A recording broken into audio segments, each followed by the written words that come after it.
Good morning. This is Mark at the Wicked Edge Expert Corner Group. We're on YouTube and Facebook, and we're talking more about clamping and sharpening strokes. And I wanted to say some things, first of all, to the newcomer.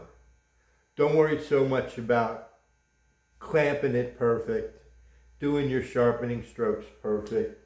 Take your knife, clamp it up any way you want. Take your stones, put them on there, set an angle, and go to town. You're practicing on beater knives and things you don't care about. Learn School of Hard Knocks. You can't hurt anything. The worst you'll do is you'll scuff some paint. The worst you'll do is you won't make an edge that's as sharp as you hope it to be or expect it to be. You'll put some scratches on a knife. It doesn't matter. You're practicing on junk. If you care, wrap some tape on there.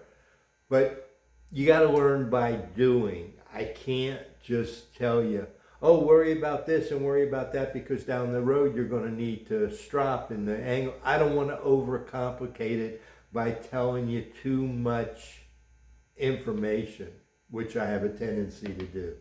So you need to clamp up your knives and practice breaking in your stones, all of them.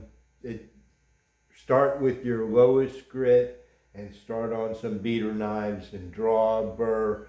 Practice your strokes, your up and down, your round and round, your edge trailing, your edge leading. Think about your finger positions all the time, safety first.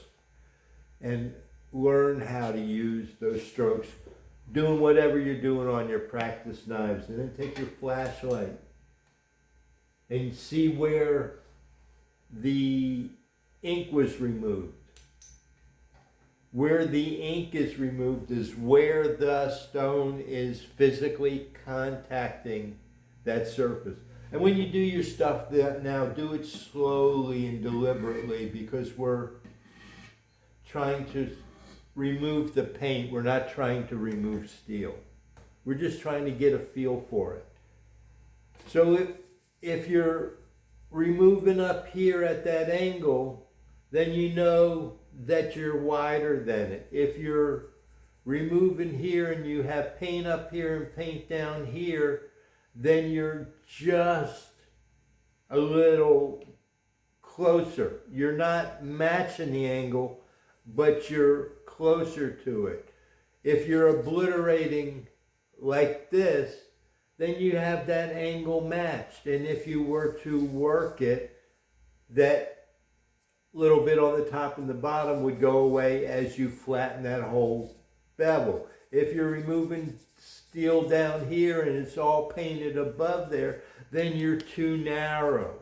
Your stones are too parallel, and you're impacting lower down on the knife because you're coming at it this way instead of matching the angle more. So that's what you're looking at. Now, the way that you move that stone is you either move that contact patch, and don't forget that bevel's small. And I'm looking at the contact patch with magnification, and I suggest everybody, even if it's a handheld, like a stamp magnifier or something like that. But I don't like loops to put my eye close to there. That's why I work with this and a laptop. But I can see, and you can see with your flashlight, where that is.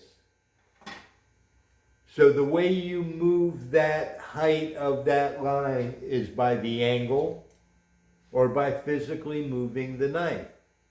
And that's what we're doing with the sweet spot. Once we understand it and we really try to dial it in, is that if the knife is getting scuffed down here, the sweet spot would be moving the knife blade position down further.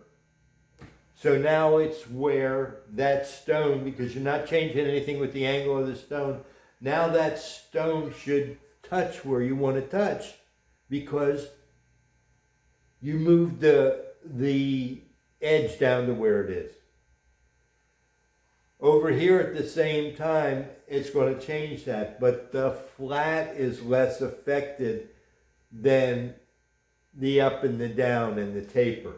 So the sweet spot we play with, it's a balancing act, and we have to balance it with clamping challenges like thumb studs.